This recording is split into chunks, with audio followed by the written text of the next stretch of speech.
முன்னொரு காலத்தில் அந்தகன் என்ற பெயருடைய ஒரு தைத்தியன் இருந்தான், ஒரு அசுரன் இருந்தான். அவன் எல்லாருக்கும் ரொம்ப இம்சை கொடுத்துக்கிட்டு இருந்தான். அதனால தேவர்கள்லாம் நேரடியாக போய் பிரம்மாவிடம் முறையிட்டார்கள். பிரம்மா என்ன சொன்னார், இவனுக்கு வரம் கொடுத்ததே நான் தான், அதனால என்னால் அதை மாற்ற முடியாது, வாங்க நம்ம எல்லாரும் போய் சிவபெருமான்கிட்ட முறையிடலாம் என்று சொல்லி சிவனிடம் வந்தார்கள். சிவன் நீங்க எதுக்காக இங்க வர்றீங்க அப்படின்னு கேட்டபோது அப்ப அவங்க எல்லாம் என்ன சொல்றாங்க, இவனுக்கு யாராலும் சாவில்லை என்று வரம் வாங்கியிருக்கிறான் பிரம்மா கிட்ட, இவன் பண்ற அடாவடி தாங்க முடியல என்று சொன்ன உடனே அப்படி புகார் பண்ணிக்கிட்டு இருக்கிற போதே அந்த அந்தகன் சேனைகளோடு வந்துட்டாங்க அராஜகம் பண்றதுக்கு. அதுக்கப்புறம் அந்தகன் மீது அவர் பாய்கிறார் சண்டைக்கு.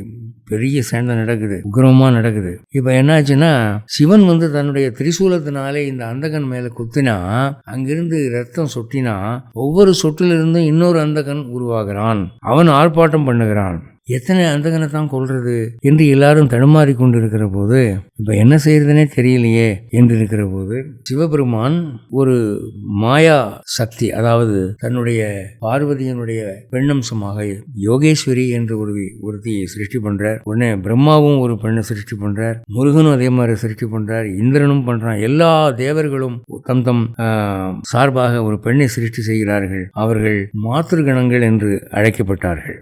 அப்போ பெருமாளும் என்ன பண்ணார், தன் சார்பா ஒரு பெண்ணை சிருஷ்டி பண்ணார். அப்ப என்ன ஆச்சுன்னா, காமம், குரோதம், லோபம், மதம், மோகம், ஆச்சரியம், வைசுன்யம், அசூயை என்ற 8 பெண்கள் அங்கே தலைமையாக உருவானார்கள்.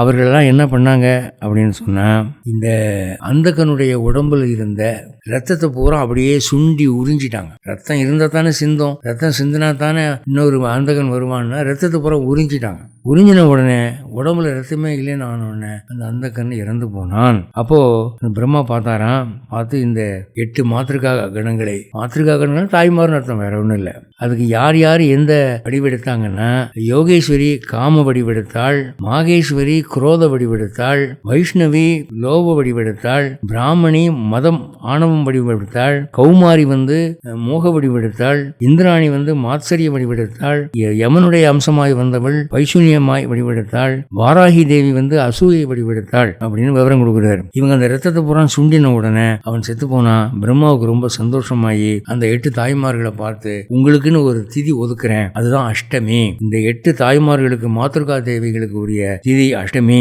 இந்த அஷ்டமி அன்னைக்கு நீங்க என்ன பண்ணணும்னா, வில்வப்பழம் இருக்கு இல்லையா, வில்வப்பழத்தை இவர்களுக்கு படைத்து அதை நீங்க சாப்பிடணும். அப்புறம் அன்னைக்கு உபவாசம் இருக்கணும், இருந்தா இவர்கள் உங்களுக்கு நிரம்ப ஆரோக்கியத்தை கொடுப்பார்கள் என்று சொல்ற.